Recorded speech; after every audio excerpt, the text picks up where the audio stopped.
All right. I got another video for you. This one's not Nolan, but I've got a couple of fishermen. This is still out at our house. This is on the corner. And there's some guys fishing right around on our corner of our property there. Big storm has come in. It's been beautiful, but now a big storm has come in. This is just a short video of them fishing. So here we go.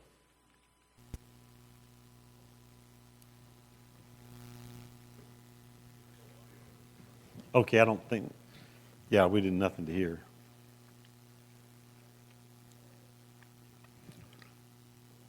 Now, you guys, let me just kind of tell you as you're watching them, this thing gets so bad that they end up they get buckets.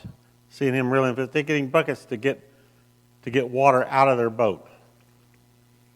And the thunder and lightning is just unbelievable.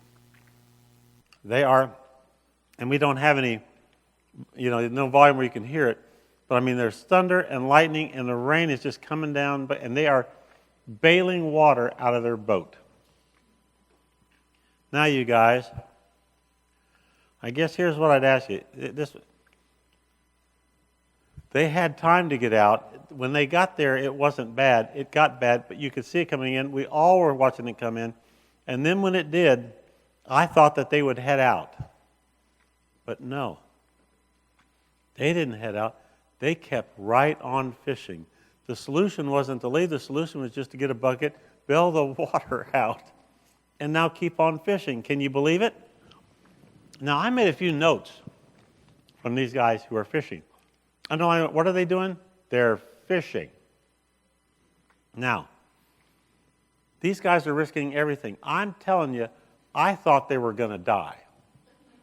I thought it's over. If there's ever, and I'm not one, okay, you're in the pool, you know how you hear a little thunder, a little bit of lightning, but it's a long ways off. That was not this, man. This was thunder and lightning where it is rattling the house, okay? And they're in the boat. And they're fishing. Now, I want you to realize, when I say they're fishing, they are risking everything here, including their lives, to be out there. They're not risking everything, though, to save the lives of their spouse and their kids. They're not out there in that storm to provide their family with a really nice house. They're not out there in that storm. This is not to change the health of their world.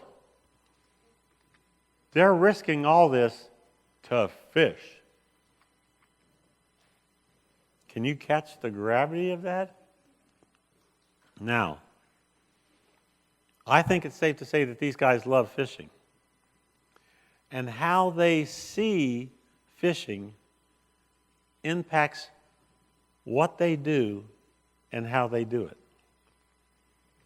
As a very short illustration, you couldn't catch me out there in a million years.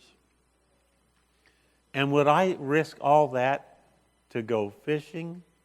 There is no way. Because I can tell you, now that's me personally. I'm not trying to sway anybody here, but it just can't be that fun for me. I don't even see it as fun. So because I don't see fishing as fun, therefore, would I risk everything to do that, to go fishing? So if they would be out there in this, what do we understand? We understand that the way they see fishing impacts what they are doing. And they are doing something that you probably wouldn't do for things that are really important. How many things are we not doing in practice? Because it's an inconvenience maybe, or it would be hard, or whatever. And these guys are doing this for fish, not to make a living, just to enjoy the catching of the fish. Does it make the point there, I think, pretty well? How you see does impact what we do. So how do you see your purpose? How do you see your job? Because it will impact what you do and how you do it. So we say things like, well, it's hard. It's stressful. It's long hours. Sometimes we have to stay after 5. And sometimes on Saturday, like today. We're here on Saturday. You say, nobody will work like that anymore. No one wants to work late. No one wants to work weekends. It needs to be after 9 a.m., and we need to be done by 5 p.m. And it needs to be 4 days a week. No one will do it. Are you sure? Now, when I'm told that there's nobody willing to work, I'm told that while I'm in a hotel where there's a lot of people working on Saturday. Do you see a little bit of discrepancy in the deal here? Wait a minute. We ate last night in a restaurant, and we were served food, and it was like 8 p.m. on a Friday night when I'm told nobody will work. But they were working. And then you might say, well, that's this. Yes, but everywhere you go, our whole country would be frozen for the weekend because nobody will work on weekends, because nobody will work in the evenings. Nobody will work. Are we sure that nobody will work? Let's drive around all the restaurants to see where they are. Bussing tables. Cooking. Serving. You say, yeah, but this is healthcare. Okay, what about the hospitals? How many of them close on the weekends? How many hospitals are open on the weekends? How many hospitals are open at night? How many hospitals are open 24 hours a day? The answer is all of them. You know what they're doing in those hospitals? They're changing bedpans, mopping floors, serving meals, and serving medications 24 hours a day. I think we need to change the way we see it, honestly. We're at this hotel. And even during our break, there was one of the guys that work here that's in charge of this. And he was coming by to see how he could serve us and help us and how he could make it better for here. Well, he doesn't know that he doesn't do this, because nobody will do this on Saturday. Change how we see the privilege of working for a purpose and a dream. I think we need to do that. I don't know if any of you watched the U.S. Open or not, tennis, another sport altogether. U.S. Open was going on, and there was a sign that was in the deal where the tennis players walk out into the place where they played. The sign said, "Pressure is a privilege." And it was signed Billie Jean King. Pressure is a privilege. Did everybody get that one? Pressure is a privilege. I hear people talk about pressure as if it's a prison sentence. Pressure is a privilege. We're needed. We're necessary. I like it when I hear people say, I work better under pressure. Wow. So, we could use a change in the way we see it. This is a true story. My wife, she likes to eat at that breakfast and lunch place. I don't know why I have so much trouble with the name of that dumb place. What's the name of that restaurant again? You remember? First Watch, yeah. Do they have any? Anyway. Anyway, there's a guy there who busts tables. And I always say he's real friendly, and he'll come by and talk, and stuff like that. And so he's in his 50s. And he's busting tables at First Watch. He came by here just then this past week. He says, hey, I see you guys in here all the time. I said, yeah. He says, well, my name is such and such. He says, I bust tables here. And I said, yeah, I know. I've seen you around here a lot. And couldn't have been nicer and happier. And I enjoyed talking to him. We talked a few minutes. Because he's such a hard worker. He busts those tables. I mean, he's cleaning the legs of the tables underneath, getting out underneath. ladies and gentlemen, I mean, he's just unbelievable. Now, you guys do not take this wrong. I'm just telling you, because I'm telling a story, and it's just the best way I can tell it. But, I don't know how, I wonder how many 50-year-old men would proudly say, yes, I bust tables here at First Watch. Is there anything wrong with that job? Absolutely not. But it's a hard-working,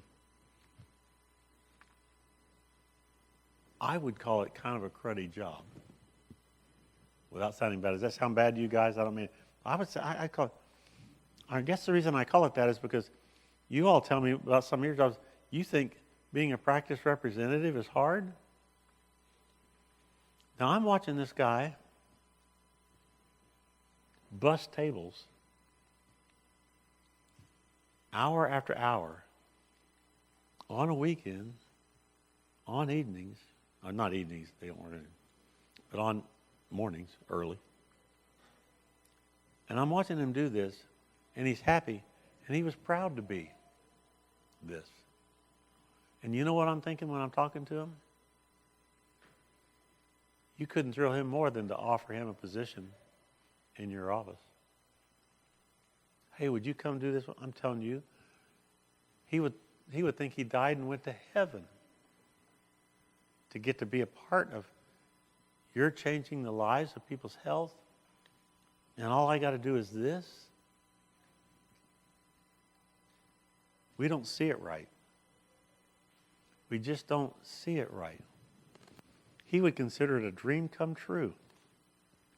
So what are you talking about? Every one of you in here, are we grateful to have the job we have? I can talk about the travel, or I can talk about the fact what a privilege it is to get to be here with you today. Now, you know why I talk about what a privilege it is to get to be here with you today? Because it is. And I love it. And that's why I enjoy it so much, and that's why I enjoy it all these years, is because I know that as a result of today, there's going to be some people's lives and futures that are changed. And you know what I know? I know that the result is going to be an immeasurably more practice and life. And as a result, immeasurably more where the health of people's is changed because of what we did here today. And you know what I call that? A privilege. It's a privilege. It's a privilege to get to be here on Saturday morning. I always think that's kind of true. What makes Saturday? I mean, I don't even know what the deal is. It's a day that the Lord has made. Let's rejoice and be glad in it. He's made today. What an opportunity. It's today. I get to be here. I get to do this today. You say it's Saturday. Who cares? It's a day. It's a day that the Lord has made. Where did we come up with all these classifications? It's a day that I want to make it count. And I'm glad I get to have it. Are you? Glad I get to do it. Glad I get to have it. Glad to get to be with people that I love. Get to talk to people that I love and admire and that I enjoy. What a privilege that it is that we get to do this. Now how you see things can work against you. You've heard me referring to it a bit this morning. I want to refer to it some more. And that is, most people live in a very restricted circle of their potential. They don't see all the potential that they have. And that hurts me. They don't see the potential. They could do so much more, but they can't see it. And here's the reason. I think this is a good thing to maybe even write down. They are experts in their restrictions. Most people are experts in their restrictions. They're experts in what can't be done. They're experts in what isn't going to happen. They're experts in what they can't do. They're experts in what they don't have. They're experts in their restrictions. It's all they can see is their restrictions. That's what they've chosen to focus on. And what happens is we start to live in a much smaller box than we were actually made by God to live in. And it's a box that is created in our own minds. And here's what happens, you guys. Our minds turns our focus inward on ourselves, and it becomes a me box instead of a we box. Our purpose becomes to be safe and pain-free. Our purpose becomes to protect me. I want to protect me. We develop a radar to spot anything that might cause us stress. We develop a radar to detect anything that might cause us inconvenience or sacrifice. And then our job is to be firemen, and we focus on putting out fires that would threaten the safety and comfort that we have. We want to make sure we don't let anything get in our lives that would threaten that safety or that comfort, when we should be dream makers, creating dreams and making a difference in other people's lives. Now here's what this is called, you guys. It's called a self-preservation cycle. And in this self-preservation cycle, our minds work against us, and we rarely work on our mental health because we don't think that the way we think really matters. But it does.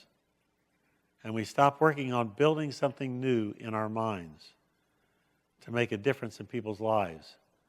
And what we do is we start protecting our safety and comfort with no cost. I want to tell you a great illustration I got of this. Since you guys watch the Olympics, most of you watch the Olympics, this is Katie Ledecky. Anybody remember that name, Katie Ledecky? She is the greatest distance swimmer of all time, and an American swimmer. And she is the greatest long distance swimmer of all time. She has 14 Olympic medals. She has 9 gold medals.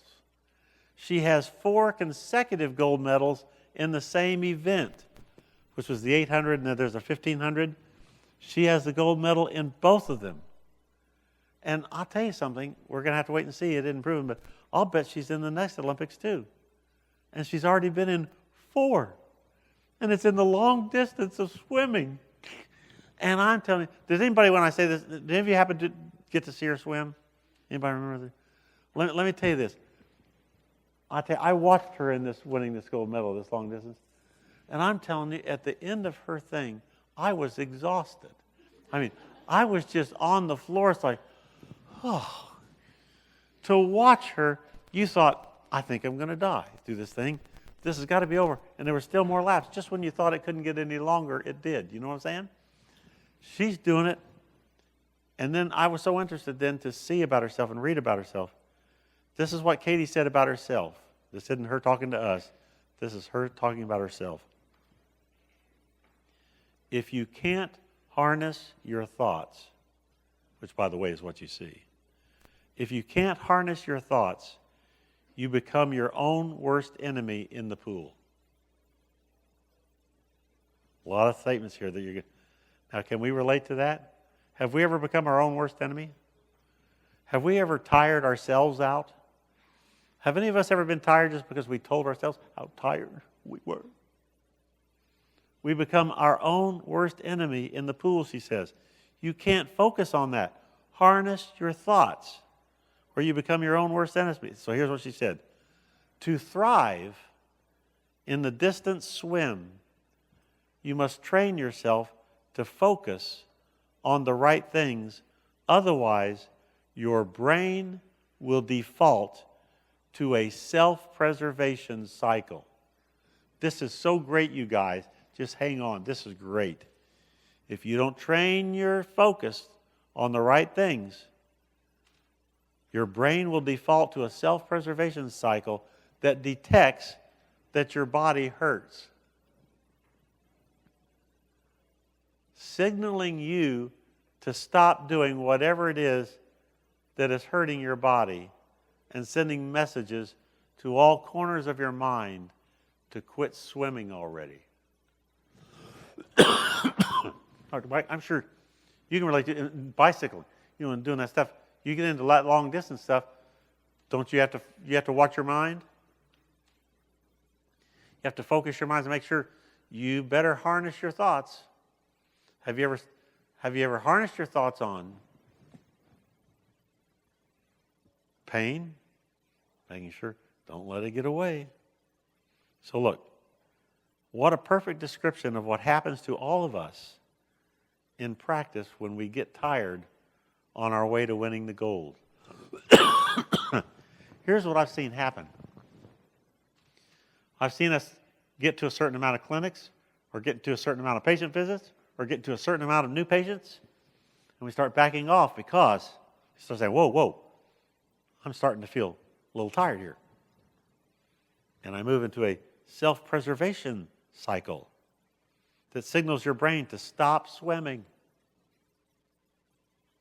Stop the push. Stop the growth. Stop the clinics. Stop the vision. Stop the stress. Stop the sacrifice. And then what it says, which she's talking about here, then you just decide to quit. Now, I am not saying that, I'm not wanting you to do more than you can do and more than what you're supposed to do. But I am saying you get more people to help you do it so that you can do what you're supposed to do. You don't just shut down.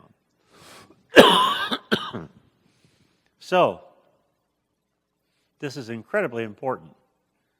This self-preservation cycle results in the loss of winning. Winning everything that's fulfilling and winning everything that's fun. Winning the laws of true life and living. So I thought I'd pull out a guy that I think most of you have heard of. How many of you have heard of Job? 3 of you. Okay, that's good. Let's look at this guy named Job. He found himself being pushed into the self-preservation cycle. And boy, was he pushed. All this crazy stuff had happened and everybody's telling him, forget it. Have you ever felt, by the way, I should ask you, have you all ever felt the push of the self-preservation cycle? Preserve yourself, you're starting to feel a little pain.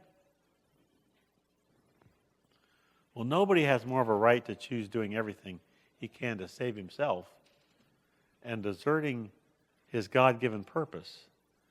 Nobody had more of a right to do that than Job. He was on one major downward spiral. And the spiral appeared to be unstoppable. And here's the part that made it even worse. He was suffering when he had done nothing wrong. He was innocent.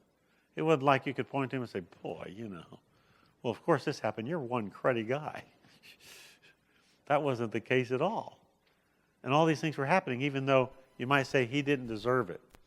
Now here's what I want you to do, everybody. This is stuff taken from, he told us how he was feeling. And so he gave us in his own words, this is in Job's own words. Sighing has become my daily food.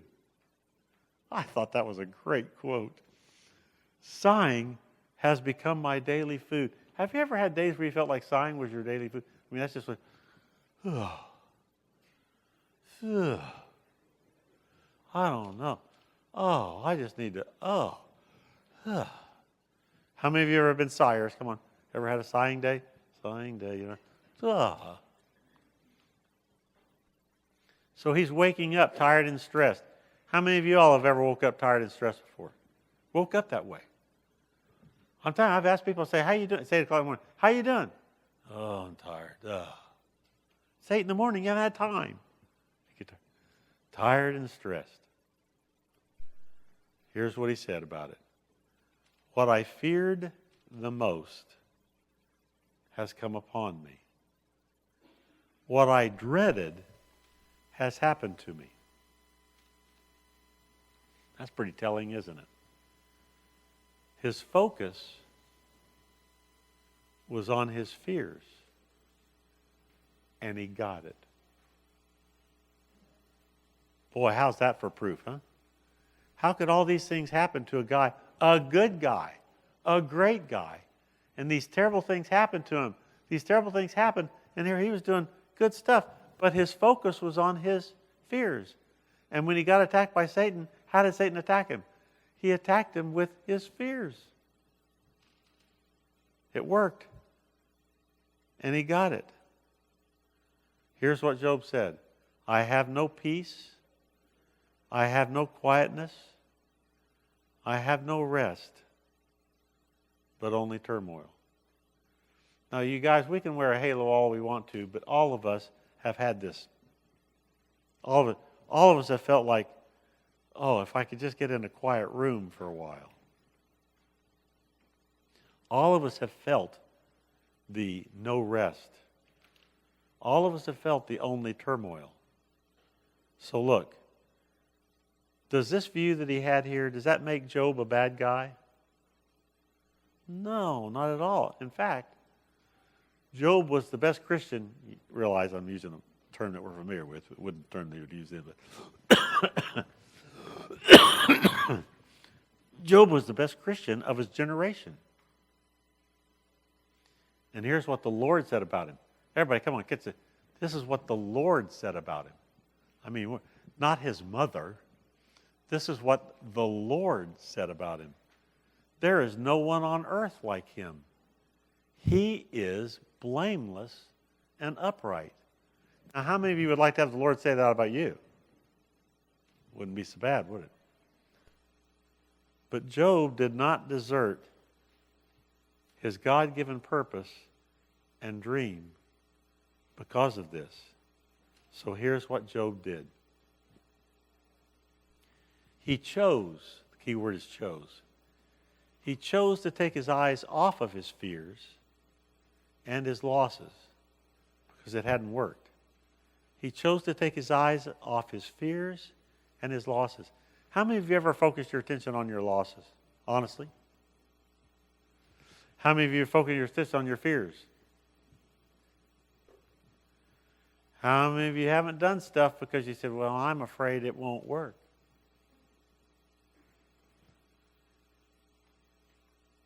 He focused on instead to stay faithful to his God-given purpose. And I think we should also note, he chose this in spite of all the advice from family and friends to quit.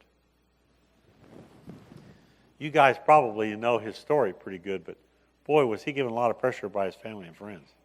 Man, Job, what are you doing still believing? What are you doing still being positive? What are you doing still wanting to go for the dream? Are you crazy? Just curse God and die. That's pretty encouraging, isn't it, you guys? You see the definition of with friends like that, I would hate to have enemies.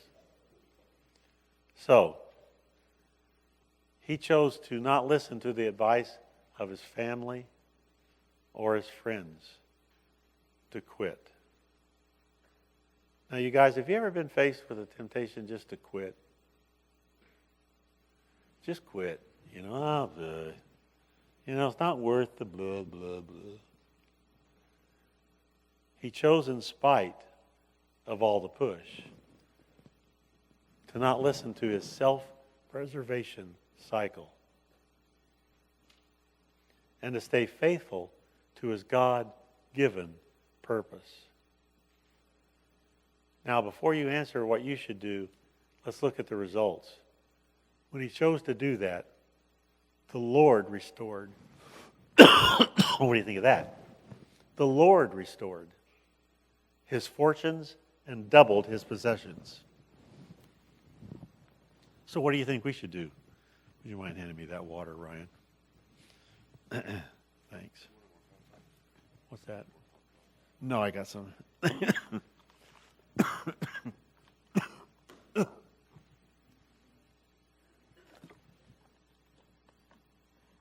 They say if you take a drink in front of everybody, about 15 people will take a drink when you do. There's already 2 at that table right there. So, anybody on this side want to volunteer and take a drink? Here's the deal. What do you think we should do? Should we maybe resist the temptation of the self-preservation cycle and remember the true value of why we're here, and that's to fulfill our God-given purpose? Do what we're supposed to do. One of the reasons I do that is because I know that God wouldn't give me a purpose without giving me what I need to do it. If new patience is what you need, He will provide it, should you be willing to dive in. If doctors is what you need, He will provide it. Listen to me. He will provide it, should you be willing to dive in and go for it. And so He stands there below the diving board with His arms open, saying, go ahead, jump. Have you got the picture? How many of us have ever turned around and went back? Boy, like many times. And we'll be faced with that decision again today and tomorrow.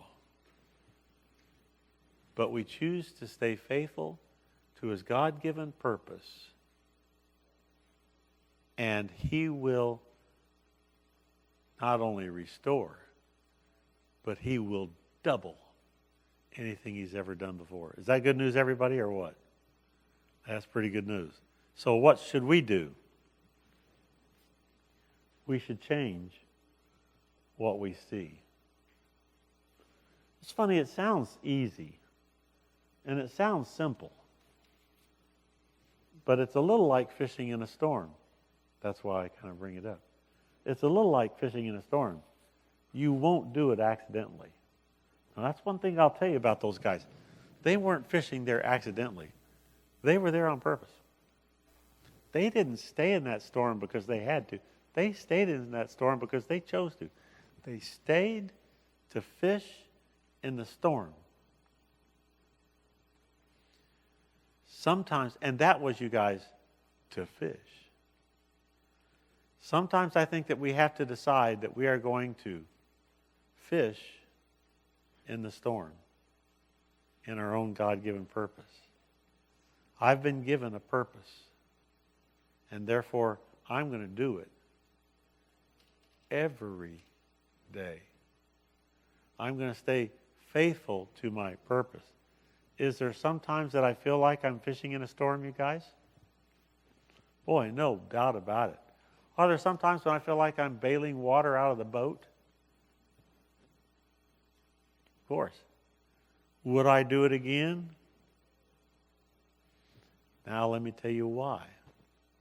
I do it again because after it's all said and done, I've been given immeasurably more than all I ever dreamed or imagined.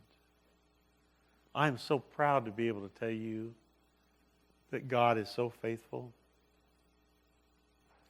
and I have immeasurably more than all I could have ever asked for or imagined.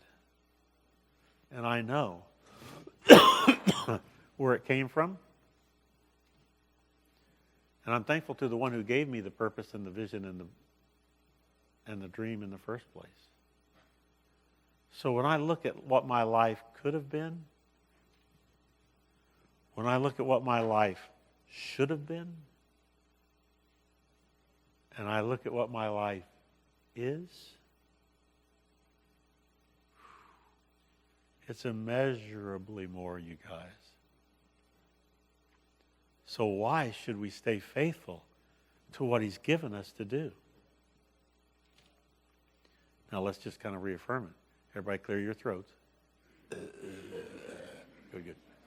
Say this after me like I say it. I am born to heal. I can change the health of my world. I will. Do whatever it takes. Fish in a storm. Oh, now I'm thrown off. Because I believe I was born for this. Now, why do I have you do that all the time? Because I want you to get it. I want you to know. We keep our focus on our purpose.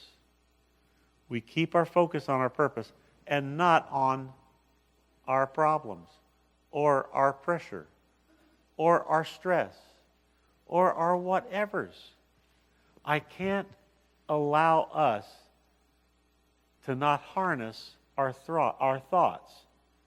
Because if we don't harness our thoughts, we will move to start preserving ourselves instead of preserving the purpose.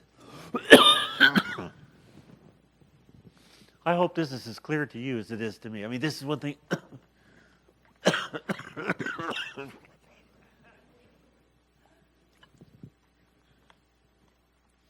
I might tell you this, you guys, if it's any reassurance to you. I've never smoked a day in my life. So Ryan said, you sound like you've been smoking for 40 years. I've never even had one in my hand. So it's your fault. No, I don't know what it is. So the deal is, you guys,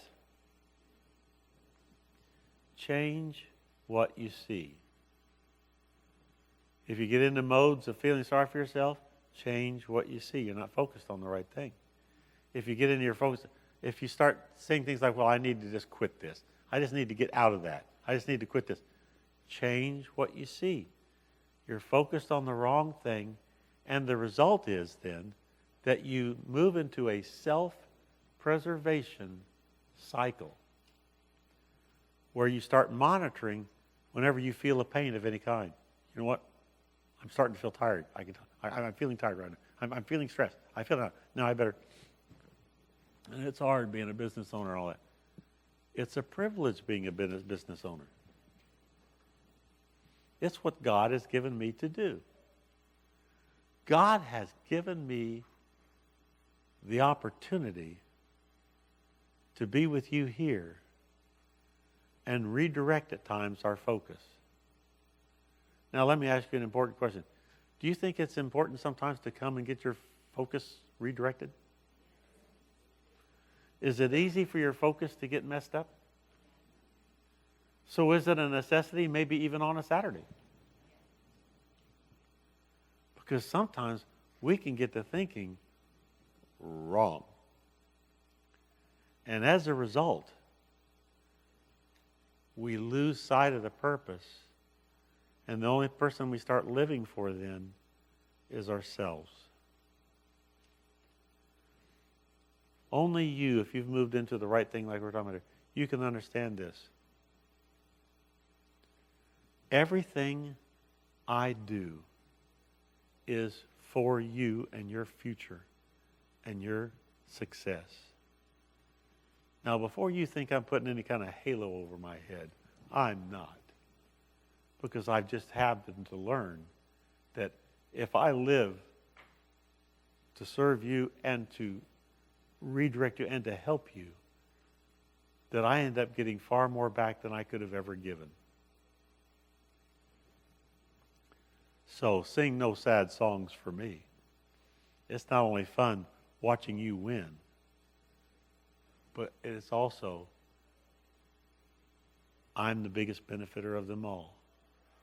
And sometimes I feel guilty almost for how much I get to enjoy when the whole time I did it for you instead of for me.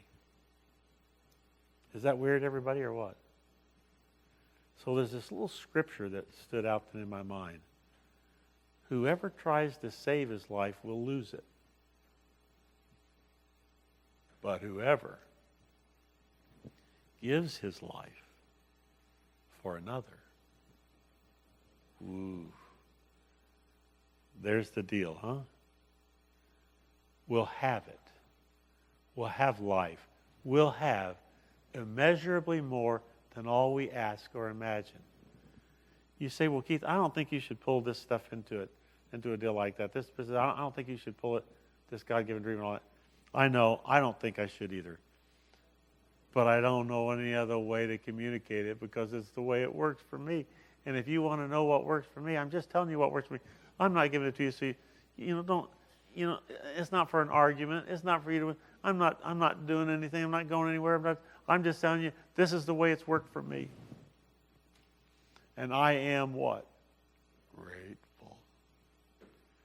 And so it keeps me going, even when I hit storms. Storms where it looks like I'm stupid. But oh no. I will say this might be putting a halo over my head, but it's for a whole lot better cause than fishing. But it's real. Jason, you believe it? You believe it too. You lived it, seen it. The blessings. They just keep on coming. These guys here. What changed lives? That's what we were talking about at the break. What changed lives? Whew. God has just done immeasurably more. And he's not even done because you're still so young yet. Ugh. Who knows all the great things? Phew. What a privilege to get to be a part of it, huh? Hey, Kevin. Greatest guy in the world over there, Kevin is. Great guy. I told him, now don't you ever get tired or discouraged and not call me, because you're not right. You can't get any better. You can't get any better than Kevin Job.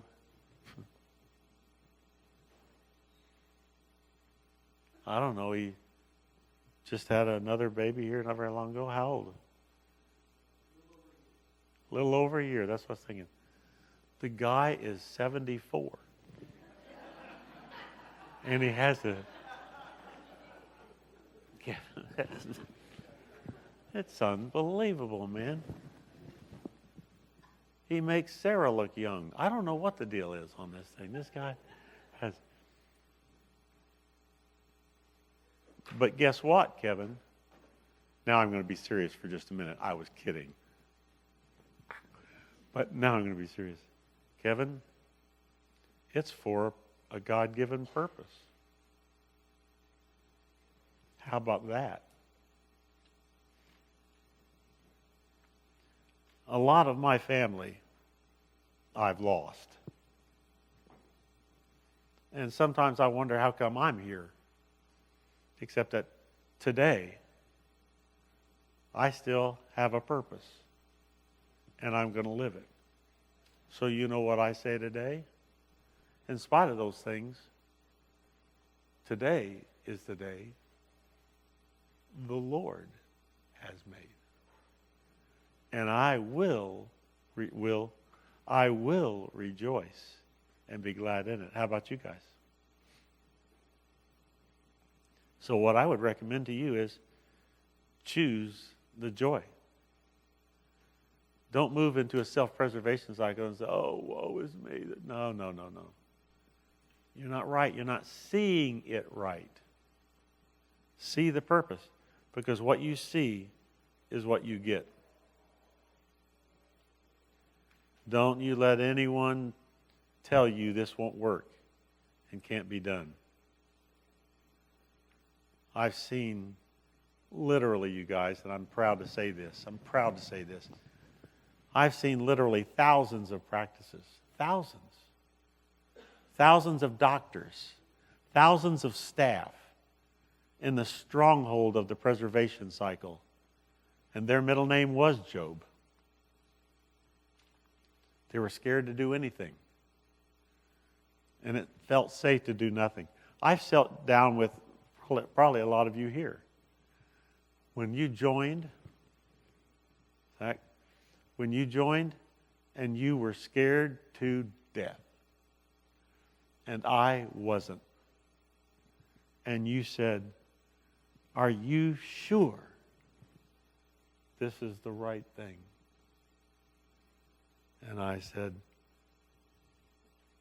I'm positive you can't afford to not do this. This is what you should do. I didn't make that decision based on a book or an education thing or something. I made it based on the years I've seen the thousands of others, and I know the result that it gets. You guys, when I talk about what we've talked about this morning, it's based on thousands of examples that makes me sure that what I'm telling you is right, and you can take it to the bank. If I'm saying jump off this board, jump off the stupid board. It'll be good. All in favor say aye. Now, obviously, I've watched some doctors choose to be safe. You should know that too. There's some, I said, jump, and they didn't. And they paid a price for it, which I hate. But doesn't stop me from still screaming, jump. You know, the truth is, I have no fear or questions in my mind. Because I've seen too many victories to let the naysayers have the last word. So when I talk to you about, let's say when I was talking to you about wellness, anybody remember telling me? When I talk to you about wellness, by the way, that's $100,000 a month in one room, a month. That's $1.2 million a year per room. I'm sure that's a lot of changed lives. I would do it. I want you to see it right. Go for it. Make it a priority. And whenever you take your eyes off of it, off of the purpose, then you're on to things that's only going to make you weaker instead of stronger.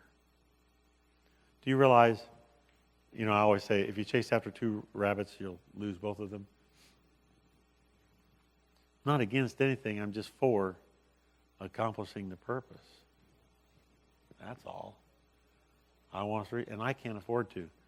This might surprise you, but I've had a lot of people ask me in other parts of the medical profession and so on. They've asked me if, why I don't do this for them. Have I ever considered bringing others in? And I've said, no, I haven't considered it. Can't do it. I instead chose for this to be for chiropractic because that is what I believe in and that is what my purpose is. And I don't go outside my purpose. And you know why? If I did, it would make me weaker here. I'll give you some examples. By the way, when I was young, yes, I was young once too. Thank you very much. Shut up. When I was young, I started out doing it in all different fields. So I would go to all the other deals, and do them. And boy, they were dentists as an example, and medical, and I would do it for medical credit cards, and then I would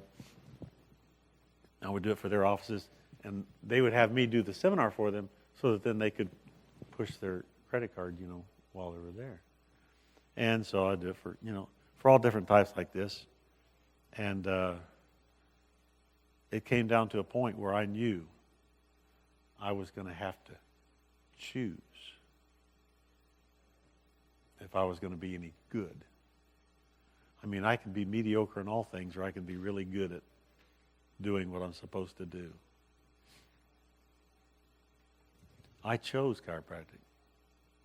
So if you ever wonder why I don't sell out or cop out, it certainly isn't because of the money. By the way, those guys paid great. And shoot, they expected almost nothing from me. I didn't have to do nothing. I could just show up, do this for an hour and leave, and they thought I was awesome. Only one problem with it, though.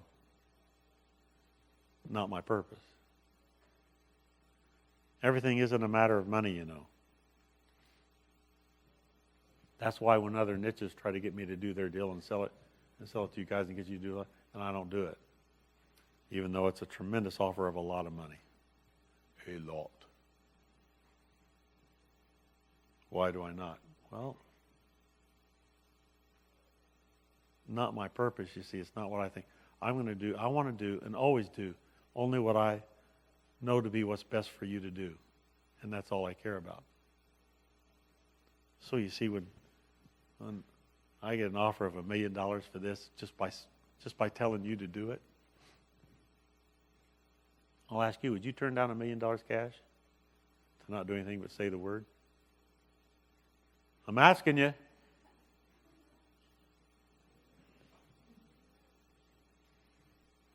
Say, boy, Keith's just proven himself an idiot. I need to go somewhere else. Well, that does seem pretty stupid.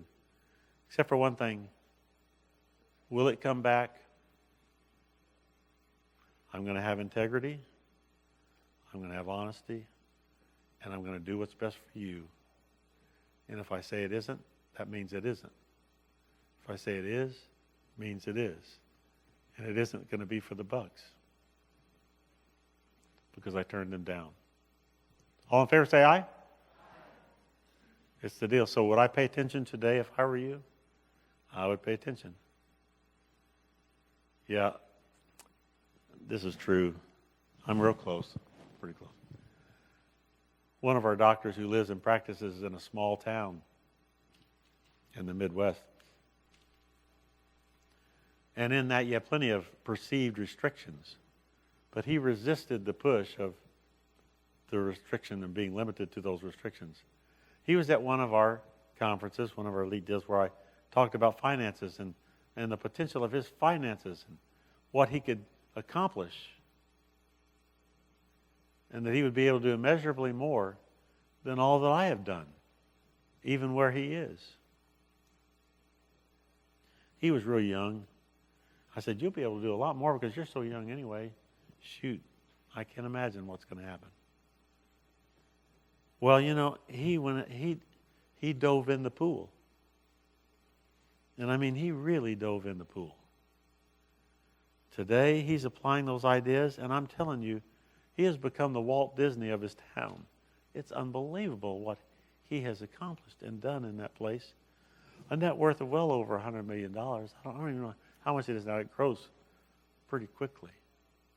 Just because he dove in. And he's obviously, and he's great. He says, I just want to thank you. He says, if I hadn't got the idea, if I hadn't got the direction, I would have never done it. Now, who do you think is the most excited of even those two people in that conversation? His success absolutely thrills me. But it also makes me want to tell you guys, what is today worth? What you do with it, how you choose to see it. For those who say, it was all bullshit, no, I didn't. Guess what you'll get out of it? Exactly what you see. For the ones who say, I'm going to do this. This is going to work. I'm going to commit it. I need to stop looking around and messing around and just be committed to getting this done. Guess what it'll be worth? Immeasurably more. So isn't it interesting, you guys? It's up to you. What is today worth? I'm telling you today, change what you see, and you will change what you get. So don't be afraid. Dive in. You're just one step away from, everybody, a whole new world. Wait, what was it? For some reason, I have gone blank on the rest of that thing. What's the rest of that line? Ryan, what's the rest of the line?